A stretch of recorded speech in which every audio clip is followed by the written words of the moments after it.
território é esse? Afinal de contas, de que território nós estamos falando quando a gente pensa esse princípio tão fundamental no SUAS? Nessa aula, vamos abordar o embasamento legal sobre a gestão territorial e também aprofundar aí alguns conceitos para que você possa compreender que gestão territorial vai muito além de fazer uma simples divisão de área de abrangência. Vamos lá? Pegue o seu material e vamos então começar.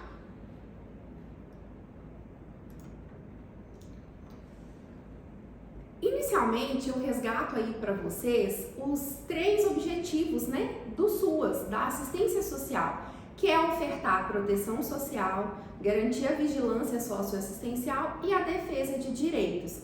E isso tem tudo a ver com a questão do território, que traz para a gente na LOAS, no seu parágrafo 1º do artigo 6º, ele vai trazer que o território, ele é a base de organização, que o SUAS vai ter como base de sua organização o território. Ou seja, então, as ações, as ofertas, que são os serviços, os benefícios, os programas, os projetos, têm esse como foco, proteger a família, a maternidade, a infância, a adolescência e a velhice, como base de organização, o território. E no artigo 5º vai dizer, da NOB, vai dizer que são das diretrizes estruturantes de gestão do SUAS. E lá na linha 5 vai dizer da territorialização. Então, a gente sai aqui, a gente não vai pensar a assistência só pelas faixas etárias, só pelos ciclos de vida que as pessoas vivem, mas sim também esses ciclos, mas no território. E no artigo 17º da NOB também vai dizer que é responsabilidade do município organizar a oferta dos serviços do SUAS de forma territorializada, com o objetivo de quê? De levar esses serviços às áreas de maior vulnerabilidade, às áreas onde que tem maior risco, onde que tem maior necessidade de receber aquele serviço. E aí, só para curiosidade mesmo de vocês, para ampliar também a consciência de vocês, eu trago aí para vocês a diferença entre princípio e diretriz. Princípio tem a ver com os valores, o que vai nortear as decisões, as execuções, quais são os preceitos, os princípios mesmo que devem ser seguidos na oferta dessa política de assistência social. Já diretriz é algo que vai definir os caminhos e estabelecer estratégias para o alcance dos objetivos. É importante a gente compreender isso porque muitas das vezes esses 2 conceitos, princípios e diretrizes, são utilizados como se fossem a mesma coisa, e não é, E lá na LOAS a gente vai ter os princípios da assistência social e as diretrizes. E a territorialização está entre as diretrizes, é uma diretriz do SUAS que se faça a oferta da assistência de forma territorializada, levando em conta o território. Isso quer dizer o quê? Voltando lá nos objetivos, que a territorialização, olhar para o território no SUAS, considerar a sua territorialidade, a territorialidade das famílias, vai permitir com que o SUAS alcance os seus objetivos de oferecer proteção social, vigilância e defesa de direitos. Faz sentido? Vamos continuar. E afinal de contas, Então, o que significa o território? O que significa dizer que a territorialização é uma diretriz de gestão do SUAS, Isso vai dizer que a assistência social ela deve ser planejada de forma que respeite as características, as singularidades de cada território, de cada população. Embora seja um sistema único que vai ser patronizado nacionalmente, a partir ali da vivência daquelas famílias, daquele povo, daquela cultura, daquela história, é que vai ser pensada as ações, as ofertas, dentro de uma organização que já está estruturada. Isso vai levar em conta, então, a questão geográfica, sim, essa divisão geográfica, mas também e principalmente a forma como as pessoas interagem com esse território, como que esse território, o que esse território provoca nas famílias, e a gente vai aprofundando cada vez mais. E levar em conta essa diretriz, né, o SUAS garantir essa diretriz, traz pra gente, né, reconhece que essas necessidades sociais, que os problemas, que os desafios, que as vulnerabilidades vão variar de um território para o outro, né? E que os serviços de assistência social também precisam ser adaptados para atender aí essa particularidade. Porque uma mesma ação, uma mesma oferta, o mesmo jeito de fazer lá no Amazonas vai ser diferente de fazer aqui em Minas Gerais. Um jeito de fazer, de repente, numa metrópole, vai ser diferente de uma cidadezinha pequena do interior. Porque as pessoas têm cultura diferente, têm histórias diferentes, né? Então, isso precisa ser levado em conta. A forma como essa desproteção também acontece, como essas vulnerabilidades acontecem, vão ser diferentes. Então, por isso que precisa desse olhar específico ali para a forma como as pessoas vivem e interagem no local onde elas estão, onde elas moram. Então é importante a gente compreender que esse conceito de território, ele vai além, muito além de ser apenas uma área geográfica, né? Ele vai envolver sim esses aspectos físicos e mensuráveis, quanto esses elementos mais simbólicos, mais culturais. Então a gente pode pensar que esse conceito de território, ele vai ter duas dimensões.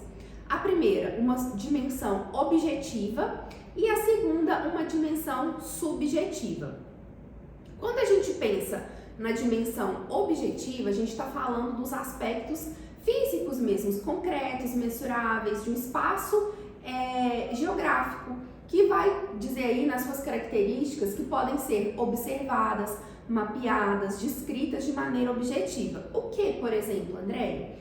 A questão socioeconômica, a questão demográfica mesmo, a questão de perfil, se é mais homem, mais mulher, que idade, qual a faixa etária. Então, tudo que pode ser mais concreto, mais mensurável. Qual que é a atividade econômica principal daquele lugar? É um lugar mais industrial, é um lugar mais agrícola, mais da pecuária. Então, isso também é um lugar onde que tem saneamento, não tem, as moradias têm uma boa condição de habitabilidade, não tem banheiro, não tem. Então, a gente vai pensar assim nesses aspectos físicos que vão caracterizar ali o território.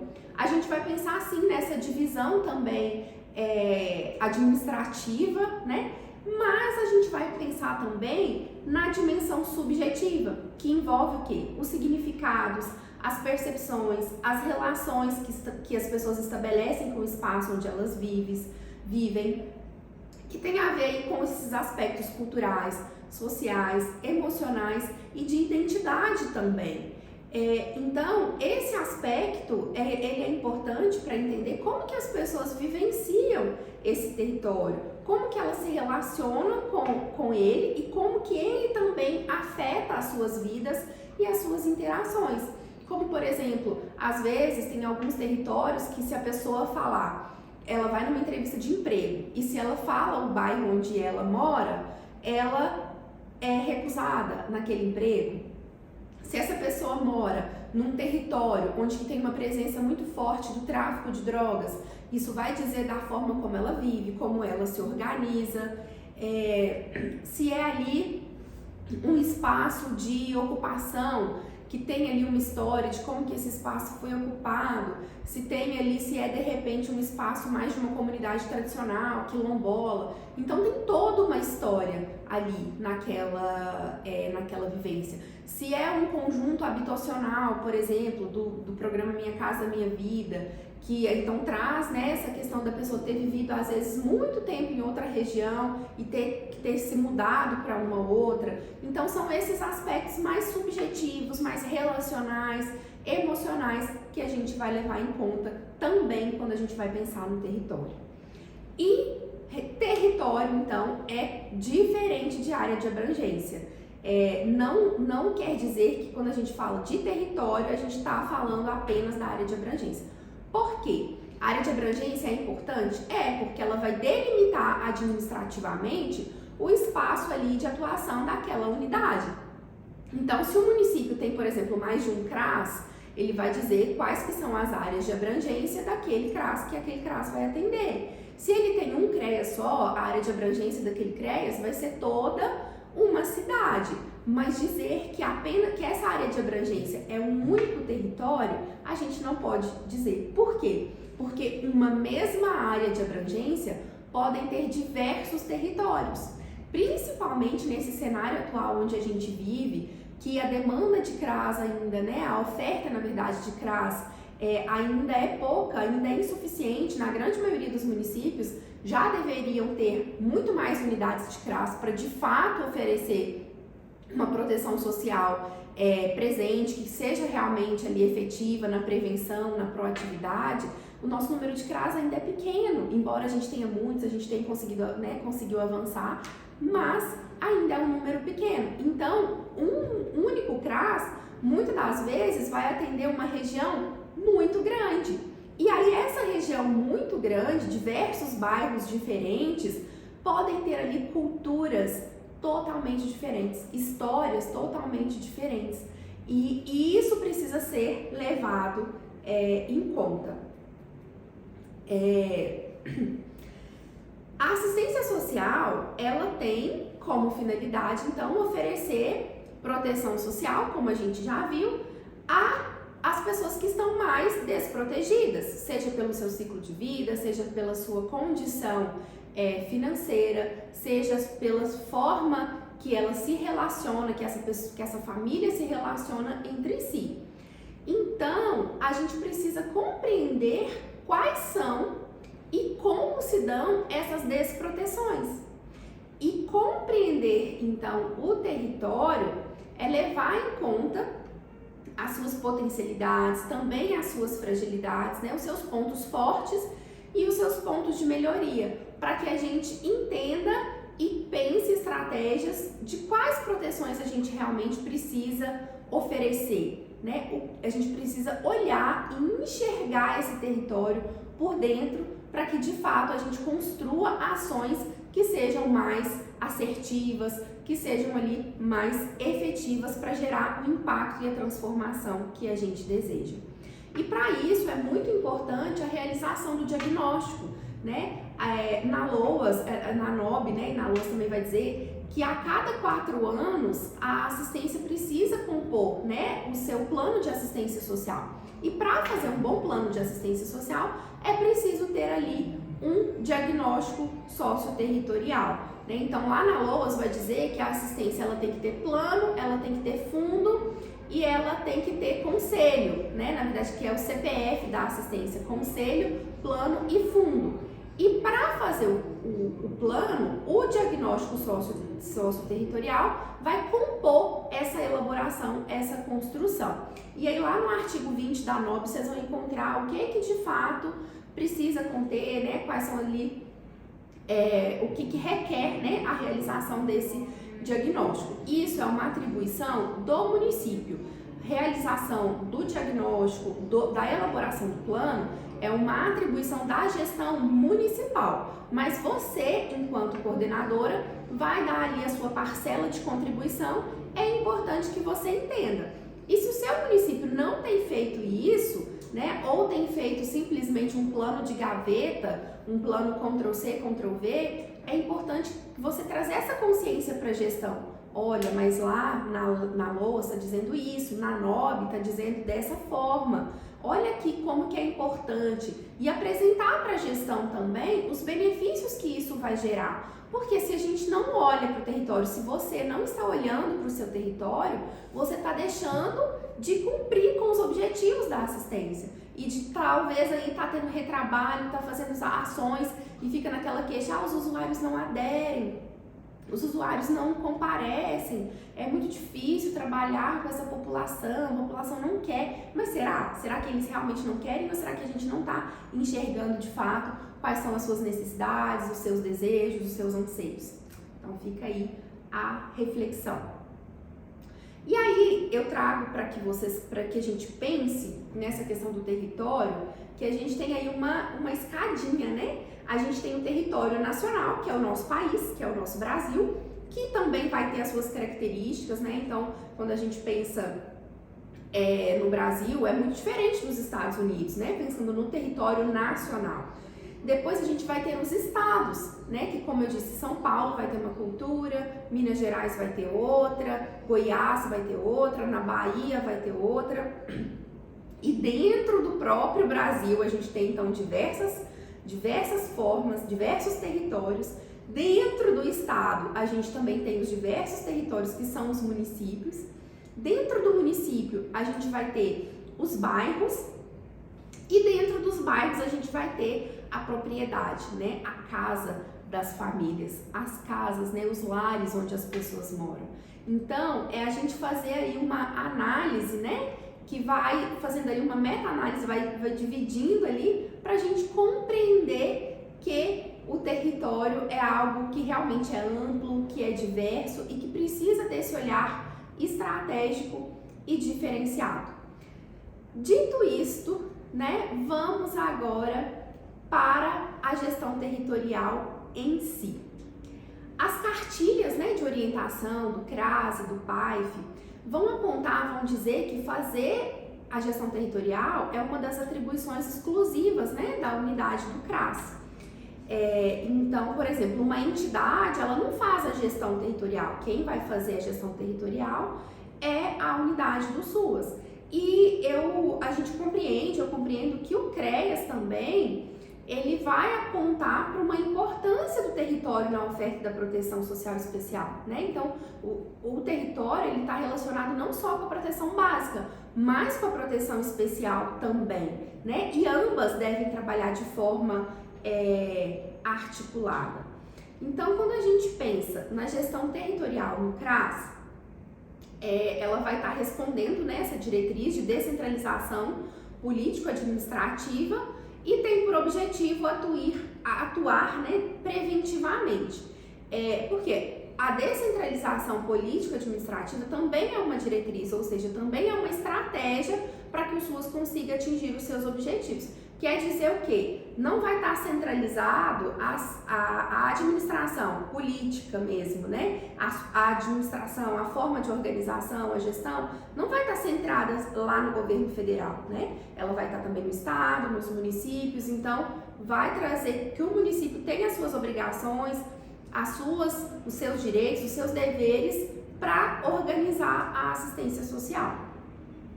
E a função de gestão territorial compreende três macro-ações, que é a articulação da rede socioassistencial de proteção social básica, referenciada ao CRAS, a promoção da articulação intersetorial e a busca ativa. Todas essas ações, né, realizadas no território de abrangência dos CRAS. E agora a gente vai aprofundar nelas. E antes disso, pensando na gestão territorial no CREAS, como que isso vai se dar? Por meio também da articulação da rede socioassistencial de proteção especial, a articulação com a rede socioassistencial, a promoção da articulação intersetorial e também por meio do serviço de abordagem social, que é um serviço de abordagem e buscativa na proteção especial. Então, a gente vai aprofundar nesses conceitos, começando aqui pela articulação da rede socioassistencial. O que significa articulação?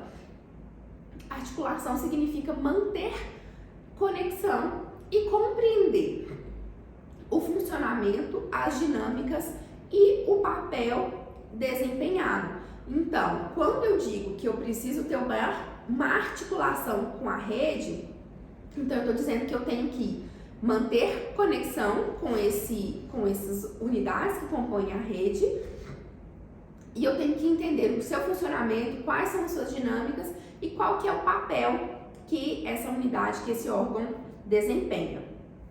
Para que com isso, né, para que a partir disso, a gente estabeleça contatos, alianças, fluxo de informações, encaminhamentos. Então, os serviços de proteção social básica devem ser referenciados ao CRAS e os serviços de proteção social especial devem ser referenciados ao CREAS, que são as duas principais unidades do SUAS. Aqui, então, a gente está falando dessa rede privada que vai oferecer também alguns serviços, né, do SUAS que podem ser, e também projetos, ações na área da assistência social. E aqui é importante compreender que entidade é diferente de serviço, né? E o que é referenciado ao SUAS são os serviços de assistência social ofertados pela entidade. Por quê? A assistência social, ela vai organizar,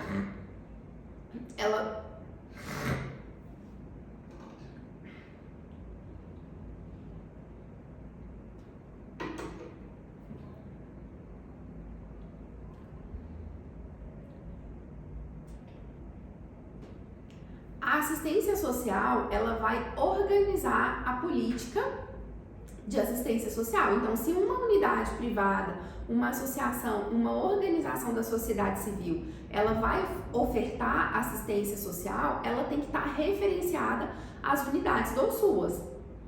E, com isso, vai demandar algumas coisas, né? Então, a gente precisa pensar o que significa estar referenciado. Vai significar receber orientações emanadas do poder público, ou seja, ela não pode, eu vou começar aqui a ofertar assistência social, vou fazer um serviço de convênio, fortalecimento de vínculos, e eu quero fazer desse jeito. Não. Antes disso, vai ter que levar em conta quais são as normativas do SUAS, o poder público, aqui no caso o CRAS, a gestão do município, vai ter que repassar, né, orientações. Juntos, essa entidade vai estabelecer compromisso e relações com aquele equipamento, vai participar também da definição de fluxos e procedimentos no âmbito do CRAS, né? Vai ter essa centralidade no PAIF e vai contribuir para a alimentação dos sistemas da rede SUAS. Então, aqueles dados que as entidades ofertam também em algum momento tem que ir para os sistemas, né? Então, estar referenciado implica e significa estabelecer vínculo com o SUAS. Então, uma unidade de assistência social, né, uma entidade de assistência social, ela vai ter vínculo com o SUAS e, com isso, ela precisa seguir a legislação, ela precisa manter esse vínculo, ela não pode atuar da maneira como ela quiser, né? Ela vai atuar em parceria com as unidades de assistência social. Então, gente, se você tem uma entidade no seu território, você não pode estar aquém de saber, você precisa saber qual é o funcionamento dela, como que ela funciona, qual que é o papel que ela desempenha, o que ela realmente quer ofertar. Você tem por função orientar essa instituição. E aí, o que vocês têm que ter cuidado quando eu trago aqui que entidade é diferente de serviço, porque vocês não têm gerência sobre tudo que a entidade faz, porque a entidade ela pode ter outras ofertas, ela pode ser preponderante na área da assistência ou não, ela tem autonomia, ela tem um CNPJ próprio, né? Ela é uma pessoa jurídica que tem as responsabilidades, os direitos dela, mas no âmbito dos serviços de assistência social, sim, aí vocês têm gerência sobre isso, né? Vocês podem participar levando em conta tudo aquilo que a gente já falou, sobre a liderança também, sobre a habilidade ali de influenciar, sobre a habilidade de ser uma autoridade, né? Para que você possa também ser respeitada por essas entidades, compreendeu? A segunda ação, então essa que a gente falou é a articulação da rede socioassistencial, ou seja, articulação dos equipamentos das unidades que também ofertam a política de assistência social. Isso vale tanto para a básica quanto para a especial. Se você na especial tem uma unidade que oferta um centro-dia, por exemplo, você tem que estar muito articulado com ele, você tem que entender o funcionamento, as dinâmicas, né? Estabelecer esse contato, essas alianças, reuniões periódicas, né? Na última aula desse módulo, a gente vai trazer as estratégias práticas mesmo, de como fazer isso. Aqui eu preciso que vocês entendam os conceitos, que vocês entendam a teoria e o que envolve, né? Porque a gente fala assim, articulação da rede socioassistencial. O que é isso realmente, né? Então, significa aí ter esse contato, essa compreensão e estabelecer esses procedimentos para que de fato tenha uma proximidade, tenha um vínculo estabelecido. O segundo ponto é a articulação da rede intersetorial. Então, quando a gente falou da rede socioassistencial, é como se a gente estivesse falando da rede intrasetorial, né? Dentro do SUAS.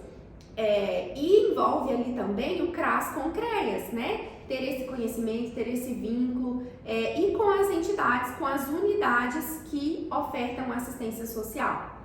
Já a articulação intersetorial, a gente vai estar falando das outras políticas públicas, da saúde, da educação, da habitação, da cultura, do esporte, do lazer, da geração de trabalho e renda. Então, a gente vai pensar na intersetorialidade, que é a articulação entre os diversos setores e diversos saberes para responder de forma integrada um objetivo comum, que é o quê?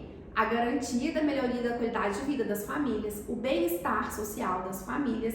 Não é isso que o poder público quer, né? Não é isso que a gente vive na forma do Estado, como a gente está organizado, é para ofertar um estado de bem-estar social, um estado de proteção social para as pessoas. E que essa proteção, ela tem aspectos que são relativos, inerentes à assistência social e outros que vão depender de outras políticas públicas. Então, pensar essa intersetorialidade é a gente levar em conta a incompletude, né? A assistência não dá conta de tudo. E existe um erro muito grande de dizer assim, porque é pobre é a assistência que tem que dar conta. Ou porque tudo que envolve aquela família que está em situação de vulnerabilidade é da responsabilidade da assistência social. E não, essa pessoa também precisa estudar, essa pessoa precisa comer, essa pessoa precisa ter saúde, cuidar ali do seu aspecto físico, emocional e relacional e material, que é o que vai envolver a assistência social, né? Esse aspecto relacional e o material. E essa articulação intersetorial, ela é uma ação deliberada. O que isso quer dizer? Quer dizer que tem que ser algo intencional, que tem a ver com uma decisão, porque é muito comum eu ouvir coordenadoras reclamando que a rede não funciona, não tem um diálogo com a rede, mas fica ali numa postura esperando que a rede venha conversar com ela, fica esperando que a rede funcione sozinha. E não, gente. Então, eu até grifei aí pra vocês, né? Que vai ser uma ação deliberada. Tem que ter uma intencionalidade, tem que ter uma decisão. Decisão, gente, a palavra decisão significa cindir, fazer uma cisão. Então, você tem que decidir, né? O que você vai cindir aí para que essa situação mude, né? Que vai ter a ver para gerar o quê? Conexão, vínculo, relações horizontalizadas, interdependência dos serviços, respeito à diversidade e às particularidades de cada setor.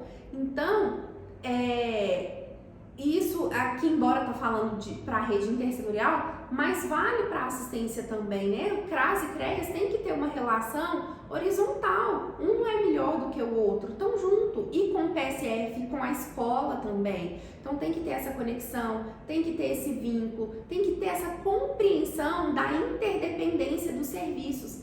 Ah, Andréia, mas a gente tem, só que o outro não tem. Então, gente, a ação deliberada, vamos colocar a intenção, vamos tomar a decisão de orientar essas pessoas também sobre isso nas reuniões, provocar isso, né? Para que juntos possam fazer, então, essa articulação dos diversos setores, dos diversos saberes para que a gente consiga atender ali o objetivo principal, que é a garantia dos direitos, né,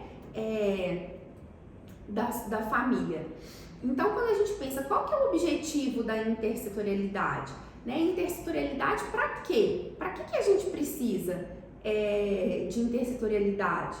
Para que a gente tenha integralidade no atendimento, para garantia de direitos, para proporcionar melhoria na qualidade de vida das famílias, para possibilitar acesso a serviços e construir e potencializar a rede de proteção social, especialmente para as pessoas, para as famílias mais vulneráveis. Então, a gente precisa ter em mente que se tem uma pessoa lá, uma coordenadora lá na outra unidade que é muito chata, que eu não suporto, ai que preguiça, não é sobre isso, sabe? Não é sobre você, é sobre as pessoas que você atende, é sobre as pessoas que precisam daquele serviço. Então, não deixe de fazer essa articulação por questões pessoais, por questões de ego, por questões que envolvem ali a pessoa, sabe? Mas pensa na família, pensa no usuário que precisa daquela melhoria, daquela qualidade, que precisa de acessar aquele serviço. E quando a gente pensa nessa gestão territorial, né, pensando que essa articulação intersetorial ela está dentro da gestão do território, não é só também no usuário como indivíduo, é na segurança ali do território, é na qualidade do território em si.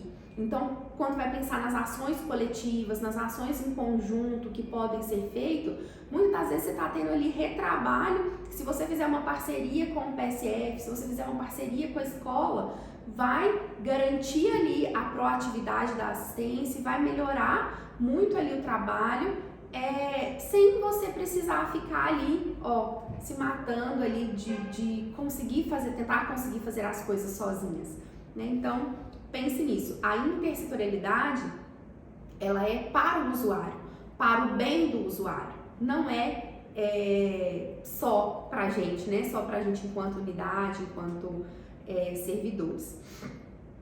Então, eu até trago um print aqui para vocês, né, do caderno do CRAS, que vai dizer o seguinte, abre aspas, na ação intersetorial, a discussão de priorização de acesso, com base nas vulnerabilidades e riscos sociais, assume um papel importante. Uma criança ou adolescente com deficiência, por exemplo, deve ter prioridade de acesso à escola e ao serviço socioassistencial de convivência. Sua família também deve ter atenção prioritária no acesso aos serviços socioassistenciais e demais políticas setoriais, de forma a fortalecer a rede de proteção social a essa criança ou adolescente e sua família. Então aqui está trazendo um exemplo, né, de uma característica, um perfil mais vulnerável, e essa imagem mostra aí, né, a família, é uma família só, que ela vai acessar os diversos serviços, que ela vai acessar o território com todas as suas ofertas, com tudo que tem, né? E a gente está aí compondo esse sistema para oferecer essa integralidade, essa proteção, essa garantia dos direitos. E a intersetorialidade também, ela é necessária nesse sentido de unir diversos saberes com as diversas práticas diferentes para construir respostas mais inovadoras às complexidades, né? A gente sabe que atuar com pessoas, com as vulnerabilidades, com as expressões da questão social é algo que é complexo, é algo que é diverso e que uma coisa interfere na outra, né? A qualidade de saúde daquela família vai interferir na forma como ela de fato consegue garantir proteção para os seus membros, e a forma como ela consegue garantir proteção para os seus membros também vai impactar na educação, na saúde. Então, tá tudo interligado e juntos é possível construir respostas que sejam mais inovadoras, mais assertivas, mais completas para essas complexidades que as famílias e que o território vivencia. E aqui é importante mencionar que a intersetorialidade, ela é algo que não depende apenas da assistência social, né? Não é algo que a assistência social é a única que tem essa responsabilidade. Na verdade, isso é um compromisso que deve ser um compromisso governamental, um compromisso da gestão, né? A gestão deve incentivar, a gestão deve encabeçar isso e a própria administração municipal também deve promover essa articulação. Porém, a gente não pode, né, ficar apenas esperando que o outro. É preciso que a gente faça a nossa parte, que nós sejamos proativos, né, que você seja aí proativa e faça a sua parte. E, como eu disse, né, na última aula desse módulo, você vai aprender aí estratégias concretas, vai ter ideias aí do que você pode fazer para melhorar essa questão. Então, a intersectorialidade é algo, né, que é inerente a todas as políticas públicas e que tanto a gestão quanto a administração devem influir para isso. Então, se você está tendo uma dificuldade, de repente, é chamar mesmo a gestão como parceira para que essa gestão converse com a gestão das outras políticas públicas e que assim possa caminhar em direção ao que a gente mencionou, né, lá no para quê, que é para o usuário, pensando no usuário. Como materializar isso, né? O que é necessário para a intersectorialidade ocorrer? Então tem que ter diálogo, né? Eu trago aí para vocês seis ações, né? 6 propostas aí que vocês precisam pensar. O diálogo entre os setores, a criação desses espaços de comunicação, o aumento da capacidade de negociação, disponibilidade em se trabalhar com conflitos, conhecimento sobre o papel e a função das unidades do SUAS e a construção de formas de se trabalhar em conjunto. Então, 6 pilares aí para que possa materializar a intersetorialidade. E a articulação demanda, então, uma boa compreensão sobre as funções, sobre os serviços ofertados, sobre as prioridades de acesso e sobre fluxos de encaminhamento. E aí eu deixo uma pergunta para vocês aí. Você conhece bem primeiro a sua unidade? Você sabe as funções, os serviços, as prioridades de acesso, os fluxos de encaminhamento que a sua unidade deve ter? Se não, você precisa aprofundar nisso. Segundo, depois de conhecer a sua unidade, você conhece bem tudo isso das outras unidades do SUAS? As outras unidades do SUAS também conhecem da sua unidade? Você tem se permitido conhecer, né? Se permitido ser conhecida a sua unidade? Você estabelece, né, você tem dado esse espaço para o diálogo, você tem criado esses espaços de comunicação. Como que está a sua capacidade de negociação? Você é acessível, você não é? Você tem disponibilidade para trabalhar ali com conflitos, você escuta, dialoga, manifesta, conhece ali então, né, a função e constrói essas formas de trabalhar em conjunto com o outro também? Se não, né, vamos ajustar isso. Depois, então, conhecer você, conhecer as outras unidades do SUAS e conhecer as outras unidades da rede. Então, será que a gente fala assim, o CAPS não está funcionando, o CAPS não atende, mas será que a gente realmente entende quais são as funções, o que é o serviço que eles ofertam lá, o que eles levam como prioridade, qual que são o fluxo de encaminhamento que eles têm, o que está na legislação deles também? É importante a gente pesquisar, a gente ser curioso, porque às vezes aquela pessoa que está lá coordenando também está fazendo as coisas da cabeça dela e lá na normativa da saúde você vai encontrar algo ali que vai confrontar aquela prática. Então, sempre pelo diálogo, né, pelo conhecimento e pelo embasamento. Isso vai melhorar aí a atuação. Então, conhecer a si mesmo, né, conhecer a sua unidade, conhecer as outras unidades do SUAS, conhecer as unidades da rede e se fazer ser conhecida, se permitir ser conhecida. São atributos aí importantes para a articulação intersetorial e da rede socioassistencial também. E aí, quais que são aí as atribuições da coordenação?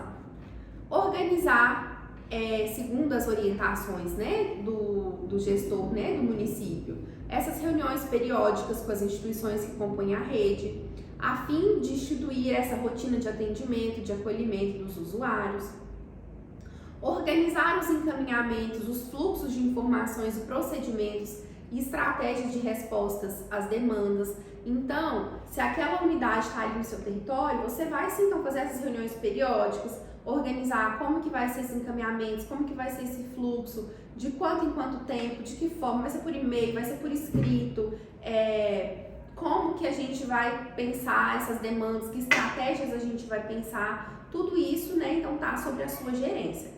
Traçar estratégias de fortalecimento das potencialidades do território, então cabe a você também, né, se pensar no território, não sozinha, né, mas em conjunto com a equipe e com os outros atores, né, que envolvem. Deverá ainda avaliar tais procedimentos, né, de modo a ajustá-los e aprimorá-los continuamente, articular essas ações intersetoriais, acordar com as organizações os critérios de acesso e de desligamento do serviço e os objetivos a serem cumpridos. Então, lembra que lá na aula das atribuições a gente falou que é participar dessa construção, quando que a família vai ser inserida, como que ela vai ser desligada, de que forma, isso tudo você pode participar. Então, agora entrando na terceira macroação da gestão territorial, que é a busca ativa. Primeiro vamos falar aqui da busca ativa no território do CRAS. Busca ativa é uma procura intencional das ocorrências que influenciam o modo de vida da população em determinado território. O PAIF deve fazer uso da busca ativa para desenvolver ações de cunho preventivo e proativo. E esse termo, gente, é um termo que gera bastante confusão às vezes, né? Nas pessoas, porque tem gente que entende que busca ativa é só visita domiciliar. E aqui agora vocês vão ver que não é apenas isso. A visita domiciliar é apenas uma das formas de se fazer busca ativa. Aqui, nesse conceito de busca ativa da gestão territorial, a gente está pensando em quê? Nessa identificação das situações de vulnerabilidade, de risco social, a gente está pensando nessa ampliação do conhecimento e da compreensão da realidade social. Lá no início eu falei que é importante a gente conhecer o território, a busca ativa é uma das formas que vai permitir que a gente conheça esse território. Esse conhecimento da dinâmica da população, as potencialidades, os recursos culturais, econômicos e sociais, esse conhecimento sobre as incidências também das situações de vulnerabilidade, de violação de direitos, e estimular os potenciais que já existem, identificar as ofertas e o acesso da população a esses serviços, identificar as redes de apoio também informais. Então, esses são objetivos aí da busca ativa no território. E também contribuir para a definição de projetos coletivos, né, que devem ser priorizados ou incentivados, promover a atuação preventiva, identificar famílias no perfil e que não estão acessando os benefícios de transferência de renda, identificar famílias que não estão inseridas no cadastro único, como é comum, gente, a gente encontrar idosos, né, ainda com ali que já poderiam estar recebendo BPC e nem sequer sabem o que é o CAD único, né? Então a busca ativa também vai ser uma estratégia de levar atendimento a esse público, racionalizar as ofertas e traduzir o referenciamento dos serviços do CRAS em uma ação concreta, né, se tornando a principal unidade de proteção ali no seu território. E aí eu coloquei um asteriscozinho aqui para racionalizar, para vocês entenderem que não é a questão de racionalizar, de racionar, né, não é de diminuir a oferta, pelo contrário, é para racionalizar no sentido ali da razão, né, de organizar de maneira lógica, fazendo com que essas ofertas sejam mais funcionais, mais práticas, mais simplificadas, né, que sejam mais assertivas mesmo para as pessoas, para que o CRAS seja reconhecido, então, verdadeiramente como essa referência, né? Essa referência do CRAS, ela significa ter com quem contar, as pessoas saberem que ali é aquele lugar onde eu posso ir lá buscar informações, orientações.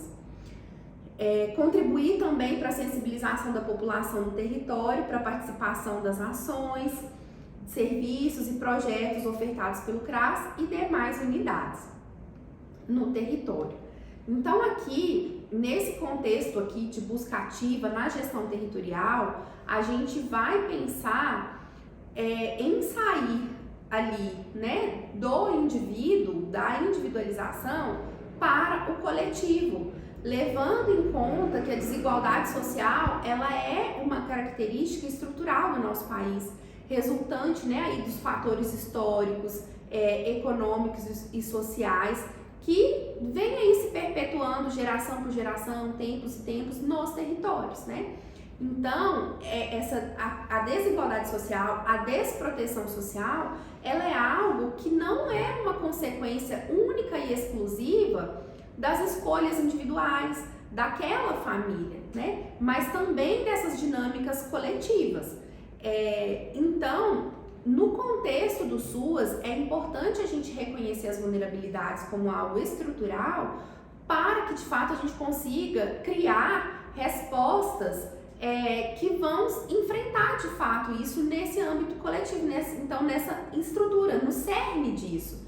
E entender também que a gente não pode tratar as famílias como únicas, exclusivas responsáveis por aquela situação. A gente não pode culpabilizar as famílias ou entrar na questão do familismo, né, que é um termo que tem utilizado aí, que é colocar a família como ela tem que dar conta sozinha, né? Não, a gente, inclusive, enquanto poder público, enquanto representação ali do Estado, a gente está ali para, de fato, auxiliar aquela família a exercer a sua função protetiva. Mas não é, e esse auxiliar, a gente precisa pensar bem o que é ele, né? Não é dizer só o que ela tem que fazer, não é dizer que ela tem que dar conta, né? O Estado tem a sua parcela de responsabilização.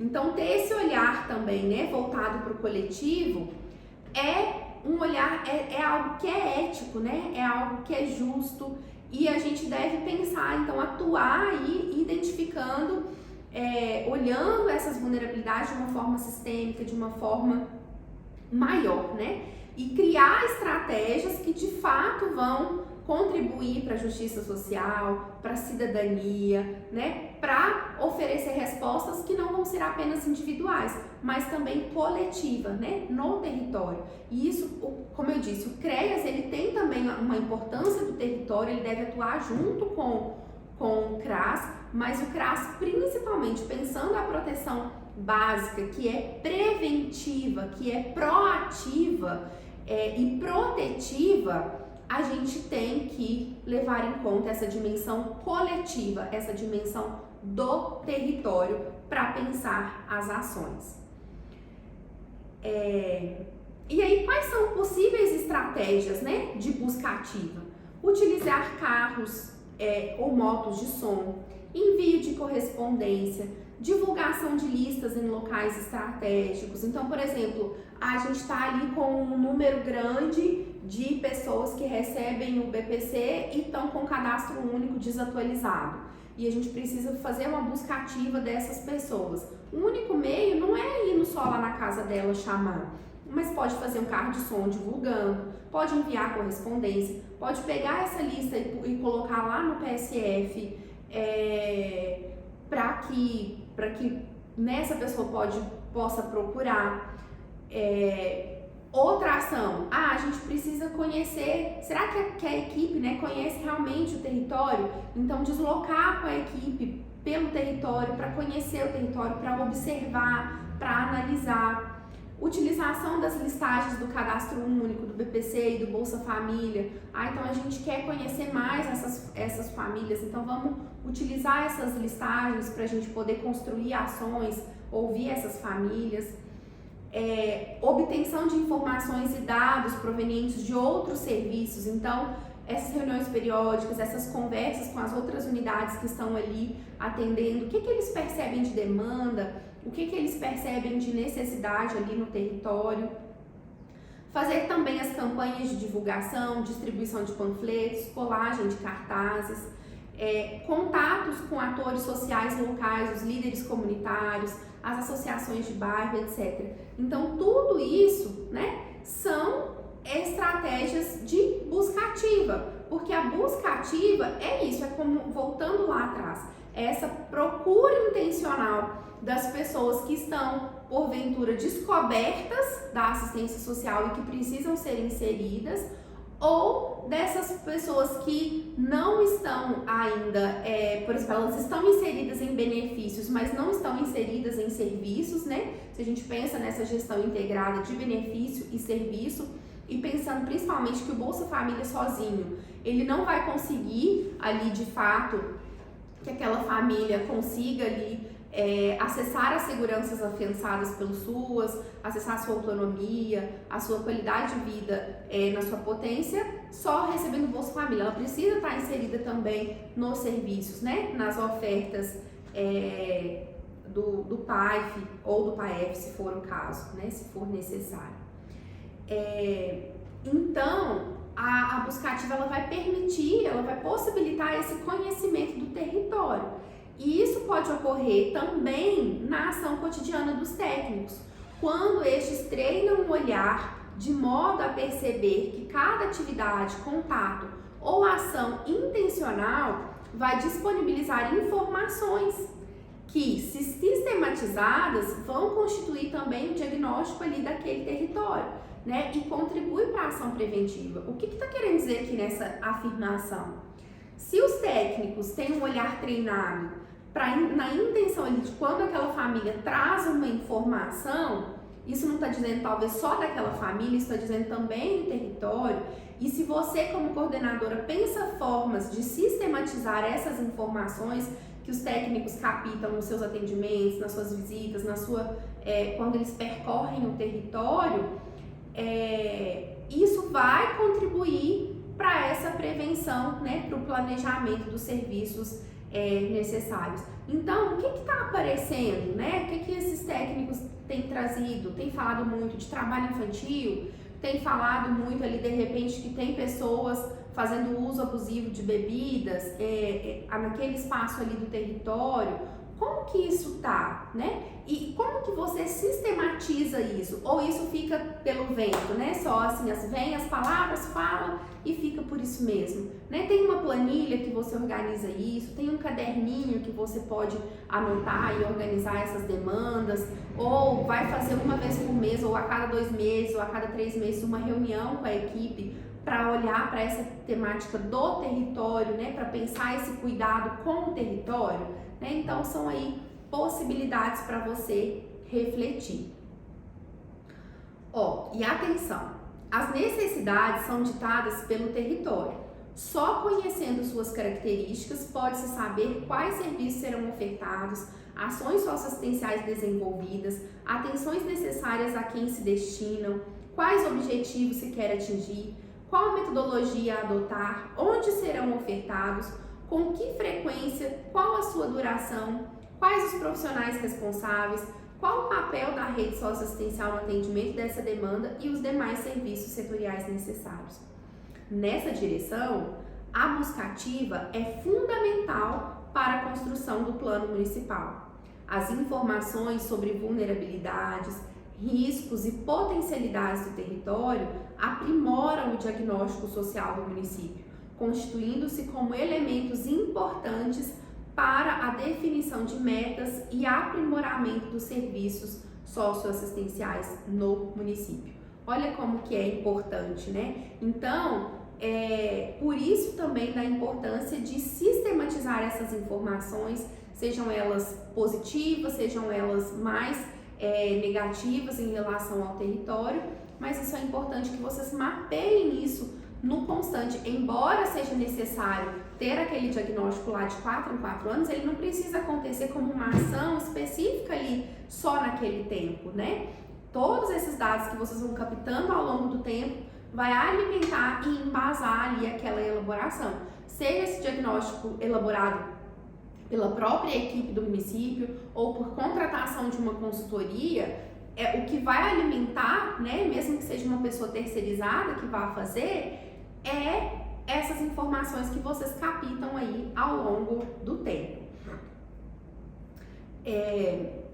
Na buscativa, né, pensando agora buscativa na proteção especial, de acordo então com a tipificação, né, um serviço especializado de abordagem social é esse serviço que tem essa finalidade de assegurar o trabalho social de abordagem e buscativa, que vai identificar também nos territórios a incidência de situação de risco por violação de direitos, como trabalho infantil, exploração sexual de crianças e adolescentes, situação de rua, uso abusivo de crack e outras drogas, dentre outras ações.